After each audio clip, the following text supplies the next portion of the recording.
The Atlanta Hawks ready to move on from both a guard and a big? Are they flipping to being sellers on the trade market? And what could a deal look like? I'm Trevor Lane. This is the Basketball Bulletin. Let's dive into the latest. Make sure you do subscribe to the channel and turn on notifications as we're heading into the February 6th trade deadline. So right now, many teams in the East are approaching the trade deadline as sellers, according to Brett Siegel of Clutch Points. Now, the Atlanta Hawks are joining the mix by making Bogdan Bogdanovic and Clint Capela the center of their trade discussions, with Bogdanovic emerging as a key shooting weapon. Numerous teams, especially in the West, are targeting ahead of the deadline. Key shooting weapon who's not shooting particularly well right now. If you look at this season, yikes, career low, 37% from the field, 30% from three, and then posting career lows across his counting stats as well. When we look at his rebounding, when you look at his assists, everything significantly down right now for Bogdan Bogdanovic. However, also down his minutes, which is certainly something that matters when we look at things like this. 24.9 minutes per game for the Hawks, only averaging 10 points per game. But is there a chance that he could bounce back? Absolutely. It is still a relatively small sample size. He's appeared in just 24 games this season for Atlanta. And so you would assume that his numbers would bounce back to their career average levels of 44% from the field and 38% from three, which is pretty good. And Bogdanovic really is kind of a plug and play guard in a lot of places. So that's why it makes sense for a number of teams to have interest in him. He can do a number of things, whether it's creating on ball or off ball, can act as a secondary creator for you, can act as a movement shooter, lots of different roles that Bogdanovic can play. However, the Phoenix Suns have been super aggressive ahead of the deadline, and they've been named as a team that could have interest in Bogdanovic. Now, they're not the only ones, obviously. There's going to be other teams in the mix. Even my Lakers could get into the mix on Bogdanovic. However, when we look at what the Suns have to offer, they could build something around Jusuf Nurkic. Now, to me, does a Suns deal around Nurkic only particularly makes sense if the Hawks are moving off of Clint Capela ahead of time, because you're not going to want Onyeka Okongwu, who is now their starter, Clint Capela, and Jusuf Nurkic all on the team. But Nurkic could slide into a backup role. But the problem with this is that Nurkic has another year under contract at $19.3 million. Clint Capela is an expiring contract. I would have to imagine the Hawks would have to be compensated, not just for giving up Bogdanovic, but if Nurkic is what's coming back in the trade, they'd have to be compensated for taking Nurkic. Now, the Suns do have those 3 first-round picks that they acquired by trading their 2031 pick. We saw that happen with the Utah Jazz. So maybe they can include some future draft capital to incentivize the Hawks, particularly if the Hawks are really flipping into seller mode. You look at where they currently stand in the Eastern Conference. They're the 9th seed and falling 7 losses in a row for the Atlanta Hawks, well into the negatives when it comes to point differential. Not looking good in Atlanta, and Jalen Johnson now out for the season. Very talented young player. Disappointing to hear he's out for the season due to a shoulder injury. But again, the Suns are not the only ones in the mix. What about the Lakers? What about some of the other teams? We're going to get to them in just a moment. First, let's give a shout out to our sponsor, and that is Prize Picks. Prize Picks does a great job with daily fantasy sports, and if you use our code Bulletin, you can get a guaranteed $50 on your first $5 played. Super, super easy to play Prize Picks, and I love some of the promos that they've got. For example, before we even get into the NBA, you go check it out. The Patrick Mahomes free square. There's also a Saquon one too. Actually, let's go Saquon. We've been using the Mahomes one quite a bit. Saquon, 0.5 rushing and receiving touchdowns. Yeah, I consider it a free square just because he's been so good. And you'd have to imagine that he's going to find his way to the end zone. So we're going to go Saquon. And then let's go over here and we'll take a look. Kevin Durant against the Warriors, Steph Curry against the Suns, Jalen Durant. I kind of like that. Durant, he's a great rebounder, 8.5 points, particularly with Isaiah Stewart now suspended. What are you doing, Isaiah Stewart? My goodness.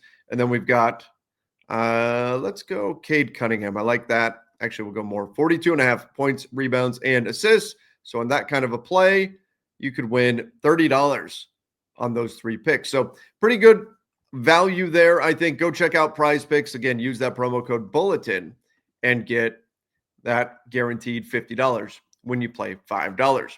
All right. Outside, and by the way, the link for Prize Picks is in the description down below. So the Suns, while they've been pursuing Jimmy Butler, they would like to get Bogdan Bogdanovic, but they're not the only ones. The Spurs, who apparently are interested in everyone right now, including De'Aaron Fox. Maybe something happens there. The Miami Heat also interested in Bogdanovic. Now, again, there are a lot of teams that are waiting. Right now, the market is kind of stalled, at least in terms of deals getting done, because teams are waiting for the Jimmy Butler situation to finally resolve, but they will only wait so long. At some point, the patience will wear out and teams will start making moves regardless of whether or not Jimmy Butler has been traded. But Bogdanovic to the Miami Heat could make some sense for them, particularly if they can package that into a larger Jimmy. Look, this Jimmy Butler deal could wind up being 3 teams, but probably more likely 4 teams, 5 teams. It's going to involve a lot of teams if and when this does happen. And I do think it's going to happen. I think Miami's going to get him off their roster by the trade deadline. So if it is a multi-team deal, maybe the Heat are getting Bogdanovic back in a Butler trade. Perhaps that's something that could happen there. The Lakers have also had interest in Bogdanovic. Perhaps they could do something around Rui Hachimura, who could fill in for Jalen Johnson. That's speculation on my part, but maybe there's something to be done there. We'll see what kind of draft capital the Hawks will be looking for in return.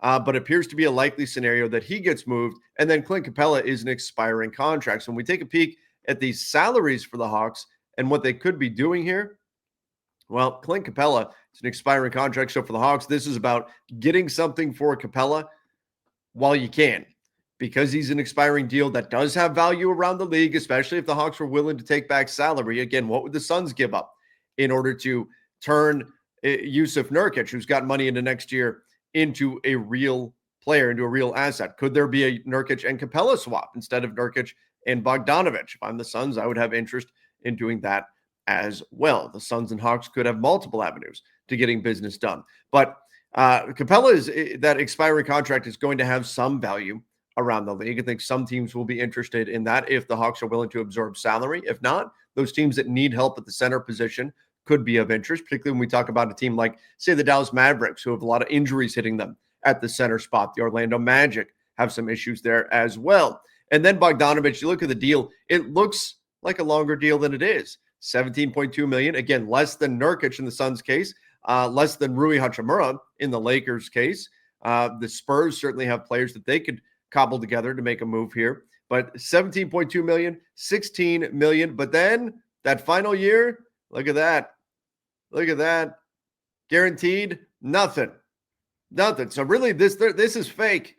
This is a club option. This is not really here. So that means that if a team wants future flexibility, he's really only under contract for 2 years. Now, is it possible that at age, say, 34, a few seasons from now, that a team looks at Bogdanovic and says, you know what, he's still worth $16 million? Certainly possible. But having this in the contract, having a team option, it provides so much more flexibility and so much more security for teams right now that are running scared of long-term salary. Teams don't want long-term salary sitting on their books under the new collective bargaining agreement. So I do think Bogdanovic's contract is fairly attractive, particularly when we talk about the teams that would be interested in acquiring him, because there's not that future long-term commitment. And again, are the Hawks selling low? Maybe he's more available than he's ever been, in part because he's not played particularly well. And if you look at the Hawks situation in the Eastern Conference, well, it's not pretty.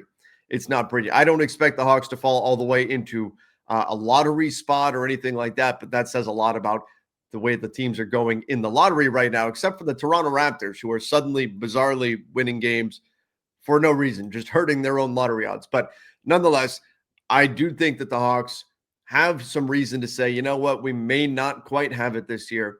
Let's sell off some of these players that we think could have value right now.